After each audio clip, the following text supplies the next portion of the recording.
প্রিয় শিক্ষার্থী বন্ধুরা, হিন্দু ধর্ম শিক্ষার প্রথম অধ্যায়ের পর্ব 7-এর আলোচনা নিয়ে চলে আসলাম আবারও।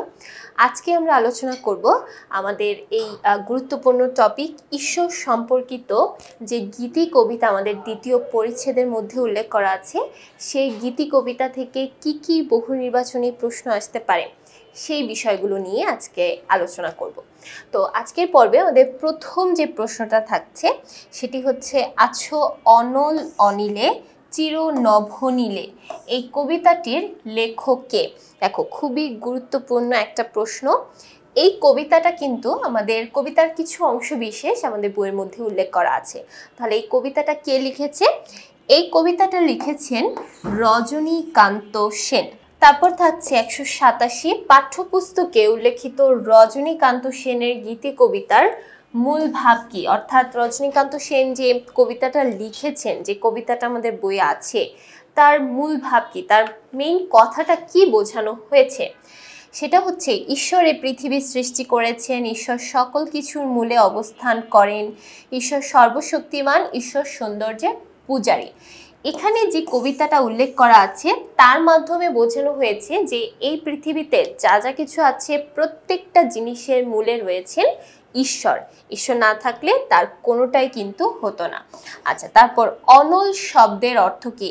অনল শব্দের অর্থ হচ্ছে অগ্নি বা আগুন। তারপর 189, অহমাত্মা গুড়াকেশ সর্বভূতাশ্চয় স্থিত, বলা হয়েছে কোন গ্রন্থে? এই যে শ্লোকটা আমরা দেখতে পাচ্ছি, এই শ্লোকটা কোন গ্রন্থে উল্লেখ করা আছে?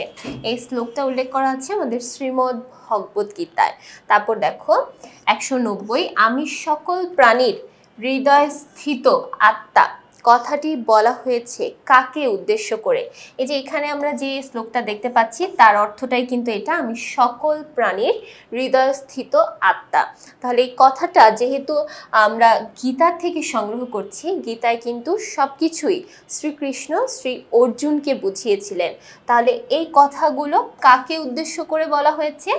অর্জুনকে উদ্দেশ্য করে বলা হয়েছে। 191, অন্ত শব্দের অর্থ কি? অন্ত শব্দের অর্থ হচ্ছে মূলত শেষ। তাহলে মৃত্যুকেই কিন্তু আমরা মূলত অন্ত বলতে পারি বা শেষ বলতে পারি। এখানে অন্ত বলতে বোঝানো হয়েছে মৃত্যু। তারপর 192, জীবকে ভালোবাসতে হবে কোন জ্ঞানে?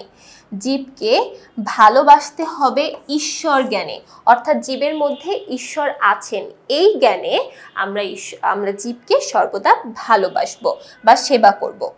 193, জলের গভীরতায় কে আছেন? জলের গভীরতা বা এই পৃথিবীতে যা যা কিছু আছে প্রত্যেকটি জিনিসের মধ্যেই আছেন ঈশ্বর। 194, সুনীল আকাশে মিতা ঈশ্বরের কোন রূপটি খুঁজবে? সুনীল আকাশে মিতা ঈশ্বরের সৌন্দর্য রূপটি খুঁজবে, ঈশ্বরের সৌন্দর্যের যে রূপটি সেটিকে খুঁজবে। তারপর ভূধর শব্দের অর্থ কি? ভূধর শব্দের অর্থ হচ্ছে পাহাড় বা পর্বত। আচ্ছা, 196 নং প্রশ্ন, ঈশ্বরের অস্তিত্ব খুঁজে পাওয়া যায় কোথায়? ঈশ্বরের অস্তিত্ব খুঁজে পাওয়া যায় কি? এই পৃথিবীতে যা যা কিছু আছে প্রত্যেকটি জিনিসের মধ্যে।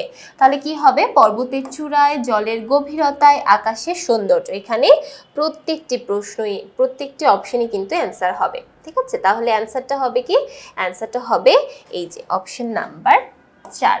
তারপর 197 নং প্রশ্ন, ঈশ্বর অবস্থান করেন তার সৃষ্টির মধ্যে, সৌন্দর্যের মধ্যে, বিভিন্ন শক্তির মধ্যে। দেখো, এখানেও কিন্তু প্রত্যেকটি অপশনের মধ্যে ঈশ্বর সর্বদা অবস্থান করে, সৃষ্টির মধ্যে, সৌন্দর্যের মধ্যে, বিভিন্ন শক্তির মধ্যে। ঠিক আছে, তাহলে এই ছিল আমাদের এই পর্বের আলোচনা। আশা করছি প্রত্যেকটা প্রশ্নই সবাই ক্লিয়ার হয়েছে। সো পরবর্তী পর্বগুলো অবশ্যই সকলে দেখবে। সবাইকে ধন্যবাদ।